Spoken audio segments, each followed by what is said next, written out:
nhớ dòng đây lúc nào của cho ta thọ này chả phong sư sợ nó của bé một say tu nhung tu nhung là nó mà và sợ đời nhanh bỏ lại thế thì sẽ chú cho bỏ nhất cho tỏ hạt giống thế này cho nên là tu nhung nó nhảy tu nhung mà rụng câu cơ đi thì lo hành như nè cú là rong hành như nè cho nên là tu nhung nó là cú muốn thì sẽ cơ liệt thế này để chỉ mà chỉ tao cảm ơn nè đi nẹp bỏ nữa nè tụi nó nè tụi đúng nó nè và tụi nó giấy tôi nhu dù cho nhu nó có tiền gì kiểu nhu vô nè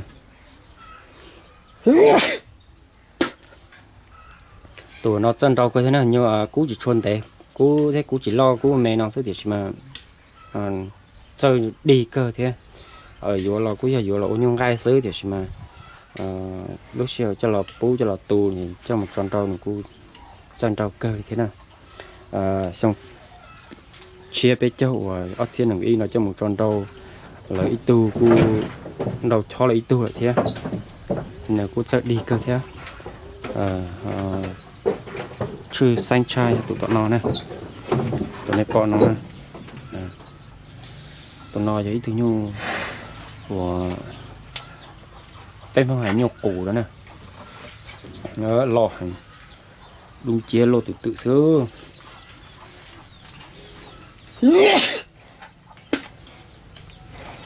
lên từ họ xả tàu nó là họ tịt tàu độc củ nè họ không củ tàu nè tụi nhu này với tụi nhu lo cơ cung tế nè thầu me hay tiền lâu thầu này chẳng me nè chế cú hay tiền nó trâu trâu thế non trâu cho nhu du thế để mà tua mò ở bên tủ thế thì mà thầu này lo đi nó là chế này nhu lo nữa lo đi nó chế cho nhu du không chế chúng mới tua ha nữa đi nè chế là chỉ cả tròn trâu ở thế này nhân trâu mà chân trâu nữa nên bỏ nó lo cơ để nó nè cú tế thế khẩu luôn có sắp lỡ nữa tự nhiên nó là từ muốn kỳ liệu cột phá đầu là nè cột phá đầu là thì sẽ tao mua là sử dụng cột chip phá đầu là khi mua nó này cho nên từ họ mua xe tiền nhiệt tiền nó mua tụng cái ly cột lâu cột chip phá đầu là này thế rồi dục cả mua một to tận đây nè bây giờ thì chúng mất cho nền tảng chỉ du chia sai sư này nè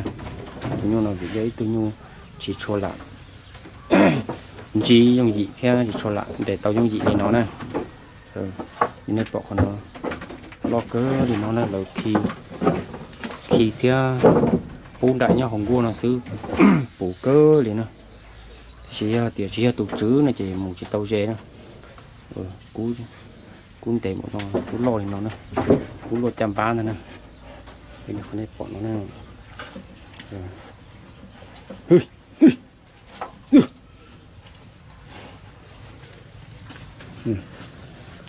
nó nè đi lên nó cún chạy trong cô thì tiền cún tệ thì tiền cún lò thì ha không có sắp lò lên nè con này bỏ nó nè mình chỉ trầu nhất hôm qua tới chè mình chỉ trầu nè sẽ nói bọc khá này kiểu bọc cú chè bọc cú chè luôn nó tụi nhu nó chè ra lăng tê vô tàu cho một con đâu chè chỉ hại đi nữa chúng mới tê dần tàu tụi nó đi nè anh em ạ con đây là con bò tốt hiện tại con bò này rất là to mà con trâu ấy đấy mà người ta cũng đã trả giá là 10.000 đô rồi nhưng mà không bán.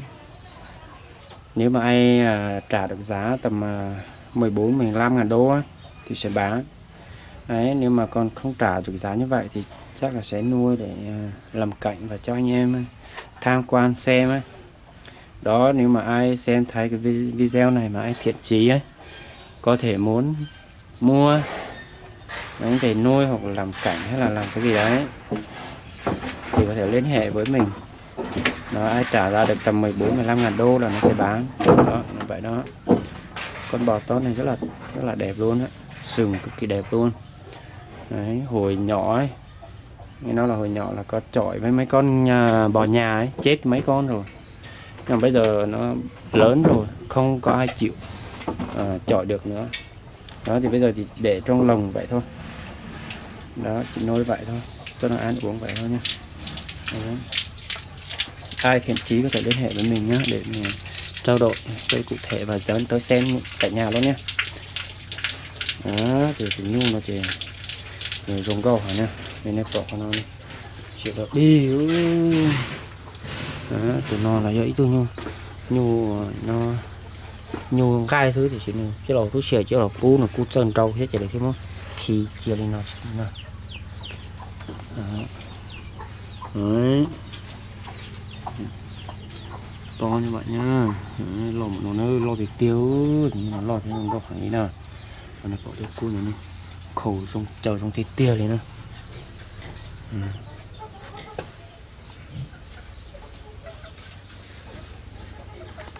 này giờ này tôi chỉ lọt cho nó vậy này chỉ lọt bên nó lọt tiền tiêu có tiêu đừng có tiêu cú lọt tiền đừng có lo còn này bỏ tụi nó tan em một chưa tụi nó chỉ mẹ ải thế này. Nó tao anh chơi chỉ nhung là tụi nó tôn đầu kia thiếu tụi nó là mẹ ta chỉ chơi đi sập lời hết chân giờ sập lời hết tụi nó này thật cú rồi chơi cú hả thằng nó chế nhỉ không có tròn rau ít tu giữa to hả thằng nó chế xong ốc pan là cái gì nó thế này có chạy trắng say tụi nó chỉ ô tụi cu hoàn rau cho nên nhu luộc đỡ đi hay chỉ cu to với tu hết tụi nó này chỉ cho nó lo là chỉ chúng mua tu muốn cho cắn rau tàu này bây giờ chỉ là chỉ muốn không chỉ chạy tròn rau thì chúng mua tu rau thế này đang kêu cả tàu nhung rau thì trong vô sai chỉ tí tàu mà đi xịt thả tung đi nữa lo kiểu lòng của tụi phải tự này vậy tụi nhỏ bố già luôn hay ô tao luôn chờ kia số tao chứ từ cú chứ tí lòng tự cho cá tí cho lỏng chả bố anh kia luôn